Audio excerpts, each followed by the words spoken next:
عزیز طلباء السلام علیکم، میں پروفیسر اظہر حسین آپ سے مخاطب ہوں۔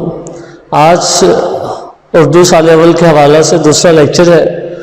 پہلے لیکچر میں پیپر پیٹرن آپ کو بتا چکا ہوں اور اس میں حصہ مروزی میں آپ کو بتا چکا ہوں کہ شعری اصطلاحات کے 5 نمبر ہوتے ہیں۔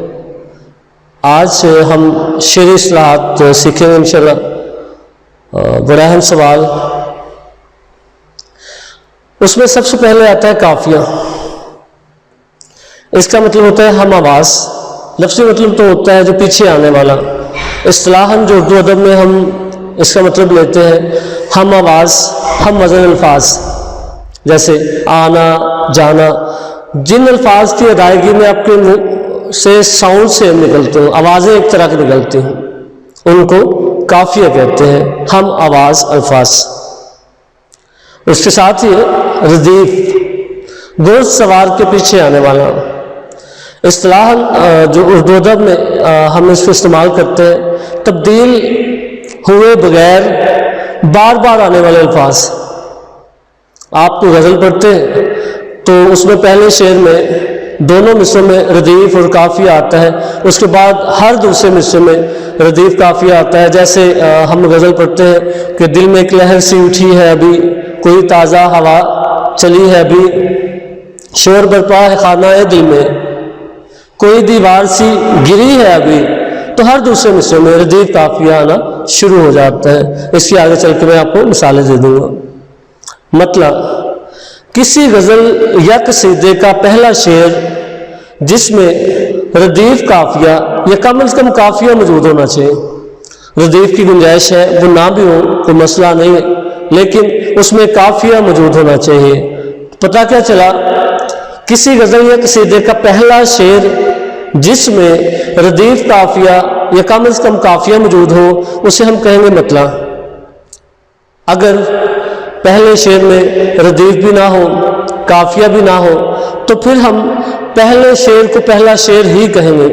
مروزی میں آپ کو اگر کوئی اس طرح کی کنڈیشن آ جاتی ہے، وہ کہتے ہیں جی پہلے شعر میں ردیف اور قافیہ نہیں ہے، اس کو ہم کہتے ہیں 3-4 آپ کو آپشن دیتا ہے، مطلع، پہلا شعر وغیرہ وغیرہ، تو اس میں آپ اس کو پہلا شعر آپشن ٹک کریں گے۔ تو کسی غزل یا قصیدے کا پہلا شعر جس میں ردیف قافیہ موجود ہو تو اسے ہم مطلع کہیں گے، اگر ردیف قافیہ نہ ہو تو پہلے شعر کو ہم پہلا شعر ہی کہیں گے۔ اس کے بعد ہے مقطع، قطع ہونے کی جگہ، کاٹنا، ختم کرنا۔ غزل یا قصیدے میں آخری شعر جس میں شاعر نے اپنے تخلص استعمال کیا ہو۔ تخلص کیا ہوتا ہے جی؟ تخلص ایسا مختصر نام جو شعراء کرام اپنے شاعری میں، اپنے غزلوں میں، نظموں میں استعمال کرتے ہیں، بڑا مختصر سا نام ہوتا ہے۔ اگر شعراء کرام اپنے مکمل نام استعمال کرنا شروع کر دیں تو شاید وہ غزل، وہ شعر بر وزن نہ رہے، ٹھیک ہے۔ جیسے غالب تخلص ہے تو ہم اگر کہہ دیں جی مرزا اسد اللہ خان غالب ان کا مکمل نام ہے، ٹھیک ہے، تو وہ پورا نام استعمال کریں تو پھر نام ہی آئے گا، ایک مصرے میں پورا نام ہی چلا جائے گا۔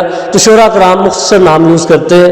تو جیسے مطلع کا مطلب طلوع ہونے کی جگہ، آغاز کی جگہ پہلا شعر، تو اس کا اپوزٹ مقطع، ختم ہونے کی جگہ، کاٹنے کی جگہ، قطع ہونے کی جگہ، تو وہ ہے آخری شعر جس میں شاعر نے تخلص استعمال کیا ہو۔ اب سوال یہ پیدا ہوتا ہے کہ اگر شاعر نے تخلص بیان نہ کیا ہو تو آخری شعر کو کیا کہیں گے؟